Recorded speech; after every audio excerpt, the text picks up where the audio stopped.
Good morning. Welcome to the first lecture on module 4.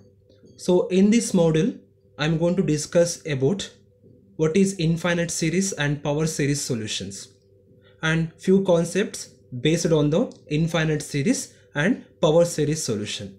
In this lecture, I'm going to discuss about only what is infinite series and how to solve the infinite series. In the next coming lectures, I'm going to discuss briefly about the power series solution. So before learning about infinite series, first we will see what is meant by series. Series is a combination of numbers or variables in an order. So infinite series is nothing but it's a combination of infinite numbers in the order. So in this lecture, I'm going to discuss briefly about how to find the convergence and divergence of the infinite series and also about few tests on infinite series. So first we will define what is infinite series. If un is a function of n defined for all the integral values of n, an expression of the form u1 plus u2 plus u3 plus so on plus un plus so on till infinity. So containing infinite number of terms is called an infinite series. So already I told that so series is a combination. So here I am taking an infinite number combination. So this type of combinations will be called as an infinite series. Say for example 1 plus 2 plus 3 plus 4 plus 5 and so on plus till infinity is an one best example for infinite series.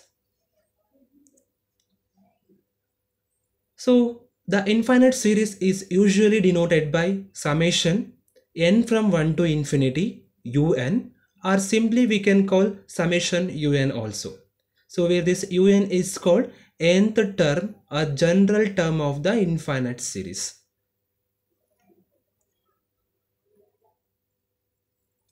So now I'm going to discuss about what is meant by convergence and what is meant by divergence. So first let me take the series. So a series summation un is said to be convergence. So here I'm going to discuss about the convergence series. So when we call the summation un is convergent is, so if limit n tends to infinity, Sn will be equal to L. Well, and this L is an finite quantity. So if this condition is satisfied means we can call the series is an convergent series. Similarly, I can call the summation un is divergent. When means if the same limit n tends to infinity, Sn will be equal to plus or minus infinity if I got means we can call that series is an divergence series. So after applying the limit, if I got a finite quantity say L, so we can call that series as a convergent series. For the same series, after applying the limit, if I get plus or minus infinity, we can call those kind of series is a divergent series.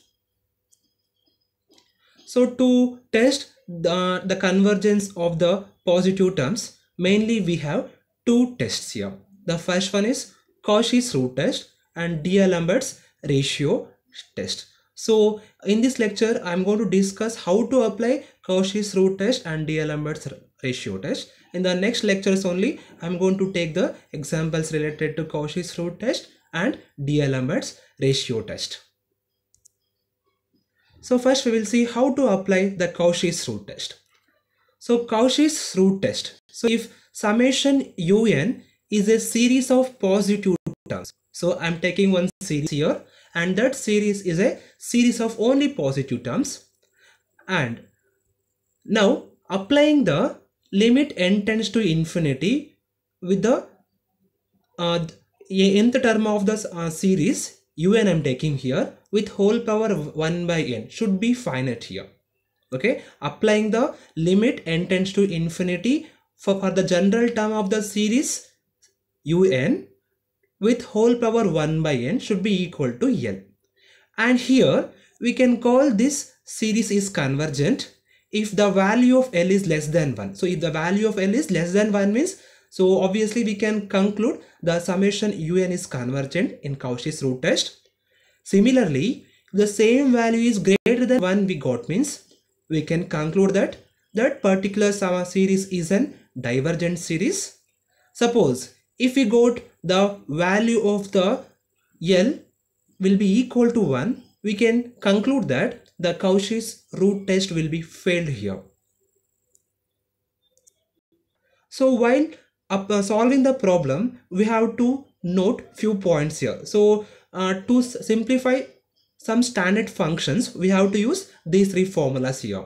So to simplify, limit n tends to infinity 1 n power 1 by n. So we can read in the problem, we can replace this complete term as directly 1. In the same way, if limit n tends to infinity, 1 plus 1 by n whole power n can be replaced as e, or e can be written in terms of the value also, that is 2.7. Similarly, limit n tends to infinity, 1 plus x by n whole power n can be replaced as e power x. So here we can observe that. So in the second formula, no x term here, so I got only e value. Since here the x term is there, I got the formula like e power x. So in the problems, while solving it, we can utilize these three standard formula for the simplification of the equations. So now we will see how to apply D'Alembert's ratio test. So if summation un is a series of positive terms, and if limit n tends to infinity, un plus 1 by un is equal to L, and where L is a finite quantity here also. So then the summation un is convergent if L is less than 1. Similarly, if L is greater than 1, we can conclude the summation un is divergent. In the same way, if L is equal to 1 we got means the test fails. So the condition is same for both the Cauchy's root test and the D'Alembert's ratio test. The only change, only formula. There the formula will be limit n tends to infinity un whole power 1 by n. Here the formula is limit n tends to infinity un plus 1 by n.